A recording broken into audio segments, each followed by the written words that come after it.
All right, good morning, everyone. Lee Taft here. Welcome to Speed Tips from my garage in the classroom. This is episode number 56. Today, we're going to talk about the spin cut. All right, another kind of specific cut. Not all athletes would use it consistently. Like you think of a sport like volleyball, you probably aren't going to get a lot of spin cutting, but when you have an athlete chasing a tipped ball out of bounds and they're hustling and they're trying to get it, and they have to make a quick, a quick pass back into the, court, the field of play, and then, spin quickly, get back. It's kind of a spin cut, even though it's not to avoid a defender. But most of your competitive, combative sports like basketball, football, soccer, lacrosse, it's huge in lacrosse. When I used to work with lacrosse teams up in New York, that was a big skill we used to work on. So anyway, I think it's a really good skill that fits well in speed camps and speed clinics. The way that you're going to introduce this is you're going to have them individually. So let's say you have your 10 lines or whatever it is that you're doing, and just by themselves, you're going to walk them through it. Literally walk pace, go to jog pace, go to a little bit faster, run pace, and then you can make it quick. Then you can make it reactive. Then you can make it a tier or whatever it is. Now, the purpose of a spin cut is when a defender is going to come into your body, or if it's a sport like basketball where they really can't ram into you, but they can, cut off your current path of travel. When they start crossing your face, then you would spin cut out. It's protective, right? You're usually protecting your body. If it's football, okay, you're protecting the ball. Lacrosse, you're obviously protecting the ball with the stick. You cradle it. In basketball, you're spinning, pulling the ball around. Soccer, the same thing.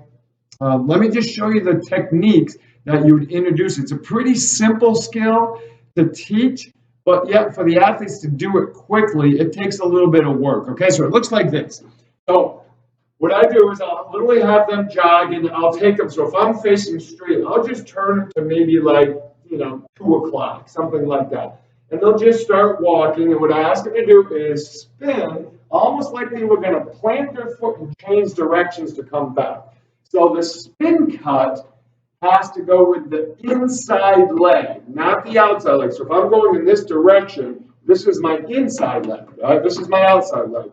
I'm going to, almost like a hip turn, I want to plant that leg so I can get my hip towards the defender. That's protective.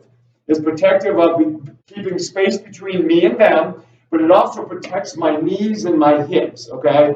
If I plant this way, they can still get into my space, and I've got my knee, I've got my knee and my foot facing the same direction. Now I'm spinning, so it looked like this. I'd be spinning and giving an awful big torque to the knee, and I don't want that. What I want is I want to turn. Okay, so we take them, we turn, we plant, and then we spin and open off that, okay? So if I give you a couple of them, here we go here, and then we spin, and then we go here, and then we spin, and we just keep walking them through it. I literally will have them walk. I'll say walk, walk, walk, plant. Walk, walk, walk, plant. Now spin. Walk, walk, walk, plant, spin. So you just walk them through. Then it becomes a jog. They'll jog, plant, spin, and they go. Then it becomes one motion, okay? So we'll have them work into it, they plant, and then they spin, and then they come off it, okay? So very protective of your space, of your body. So again, football, you're spinning to avoid the big contact, okay? Also, you're protecting the football if you're a running back or a receiver. If you're a basketball player and you're doing this, and you go to plant, you never would plant with this leg going to spin that way, right? I would never go that way. I always try to get my butt towards the defender, and then I spin out of it that way. Same thing with soccer. So if I'm moving with the ball and I come up and I make a move and I plant, and the ball's on the inside of my feet, I plant this way, and then I pull it around, okay? So it's protective of the ball, it's protective of your body, but you're also trying to get yourself protected from like knee injuries, hip injuries, ankle injuries by making sure you get on proper force application angles. So spin cut is a great skill for all athletes to learn because it teaches them how to protect their body. And if there's potential contact in the sport, it helps you be able to get in a better leveraged position to take on the contact and then get away from it really quickly. Okay, so hey, spin cut's a great one. So this was episode number 56. See you tomorrow, episode 57. And hey, make sure you're sharing this with people. I still know coaches that are just asking me, hey, do I have anything that, and I tell them, look, I've got 50 something videos every single day coming out, and they had no idea. So hey, if you get a chance, share this for me. All right, thanks guys. See you tomorrow.